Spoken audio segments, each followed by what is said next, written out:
Karena jangan sampai ketika kamu punya anak, DNA kemelaratan itu, DNA kemiskinan itu, kita bisa sulit. Salah satunya saya dulu berpikir uang itu sulit. Karena di keluarga saya penghasilannya itu sulit. Iya.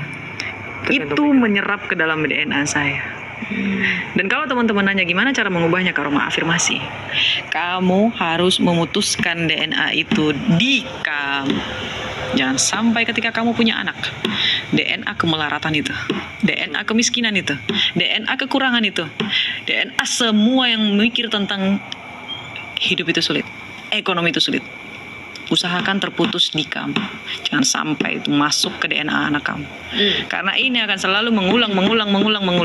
Dan kalau misalnya kamu lihat di ilmu Feng Shui, ini namanya ilmu karma, right? Ada yang namanya karma, right? Ya.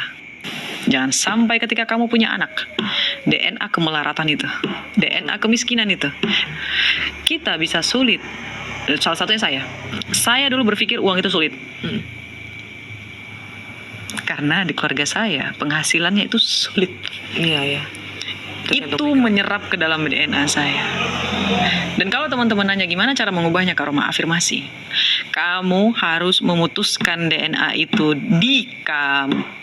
Jangan sampai ketika kamu punya anak, DNA kemelaratan itu, DNA kemiskinan itu, DNA kekurangan itu, DNA semua yang mikir tentang hidup itu sulit, ekonomi itu sulit. Usahakan terputus di kamu. Jangan sampai itu masuk ke DNA anak kamu. Karena ini akan selalu mengulang.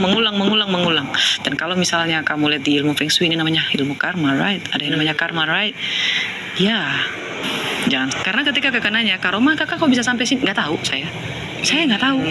Yang saya lakuin pertama cuman bersyukur, ikhlas, yakin, oke, self love, bahagia dan usaha. Yakinnya itu masuk ke dalam self love. Cintai diri kita sendiri. Karena ketika kita mencintai diri kita sendiri, kita nggak pusing mikirin orang lain, nggak pusing mikirin validasi. Katanya dia bersyukur, tapi dia menggerutu. Iya. Dia komen di komenan orang lain, halah bacot, halah pret, kayak gitu, ya kan? Dia membuang-buang energinya. Kita ngomong aja nih ya Cassandra, capek ya. Kita sedang membuang energi. Betul. Dalam setiap omongan itu ada energi. Bayangin aja betapa energi yang terkuras ketika dia ngomong tentang, aduh aku miskin, aduh gak makan, aduh kayak gini, aduh kayak gitu. Oke. Dan itu memperkuat posisi itu di dalam hidupnya. Memperkuat kemiskinan itu yang dia sebut itu di dalam hidupnya. Iya. Dan ini akan menghambat manifestasi. Karena nggak ada rasa syukur. Tapi kalau tiap hari yang dia lakukan, ketika dia makan, ya Allah ya Rabbi enak banget, mantap. Makan gitu. Ketika jalan, ya Allah capek juga, ya Allah enak kali punya mobil. Alhamdulillah tapi ya Allah udah bisa jalan, masih bisa jalan, kayak gitu.